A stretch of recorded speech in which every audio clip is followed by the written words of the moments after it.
Hey! Green blood!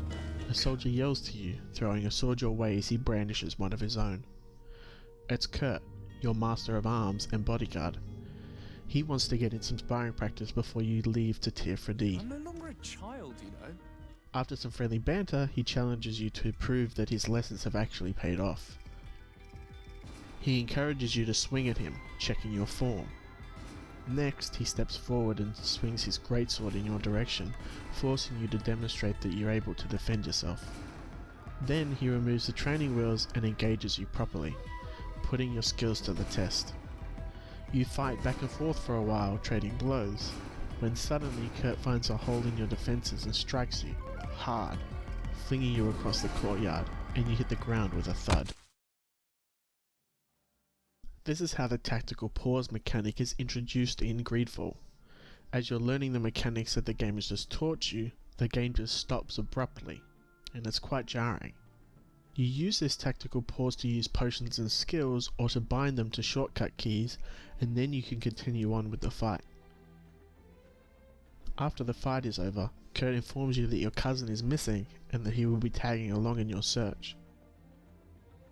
I've never been a huge fan of games with real-time pause mechanics. I think that they feel archaic by today's standards, and the need to pause always pulls me out of the world and tends to break my immersion. Typically, most of these games manage to add some depth to combat that sometimes necessitates this pause function, and avoid bringing the camera up too close and personal with your character as if to emphasize that you're not playing as one person, but rather a whole party. Greedfall doesn't. Greedfall places the camera directly behind Desade. If he uses a strong or a weak attack, fires his gun, uses a spell or parries, that was directly from your input. Greedfall wants you to feel like you are Desade. The way the game plays in this respect isn't something to write home about, but it's still competent. But when you have to pause the game for whatever reason, it tears you out of the moment and puts you above your character, as if you're playing as a god or commander. On top of this, since there's a lack of major complexity in the combat, the function seems superfluous. Other games that include systems like the tactical pause provide the player so many skills and abilities that they have to keep track of, so it feels like it's supposed to be there. For instance, controlling companions. Throughout your time with Greedfall, your job is to work as an ambassador between the different factions in the world to help keep everyone satisfied. As you play, you come across different characters that will join you on your adventure on the island and help inform you of the people, customs and motivations of these different cultures. Some of these characters play quite a central role in the plot. All of them have independent strengths and weaknesses, and they all have their own side quests. You can change their weapons and armor and apply upgrades, but this barely influences your gameplay. These are characters you're going to be spending tens of hours with, and outside of questing, they might as well not exist. And that's a problem, because you can't control them.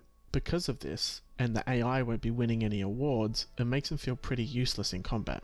I caught myself quite frequently babysitting my companions just so that they would take aggro so I could go and heal. This doesn't really help me respect or create a strong connection with these companions. One of the main ways that you interact with this world is through combat. And if your companions are nothing but meat shields for the player character for half the game's runtime, that makes them feel pretty unconvincing. Greedfall 2 changes this. The developers have shed the action-adventure style combat for something more reminiscent of Dragon Age Origins, in which the player has the ability to take control over their companions in combat and make tactical decisions to change the outcome of fights. Because you had all these companions that were very involved into your story, that were very useful even in dialogues, and in combat they were just handled by the AI, and we all know that the AI is never perfect and it's super frustrating. That was Jehanne, the CEO of Spiders, giving an interview with GamingTrend. She goes on to say how the reference for both games was Dragon Age Origins, and that they liked the idea of going back to that style of gameplay and wanted to try it out.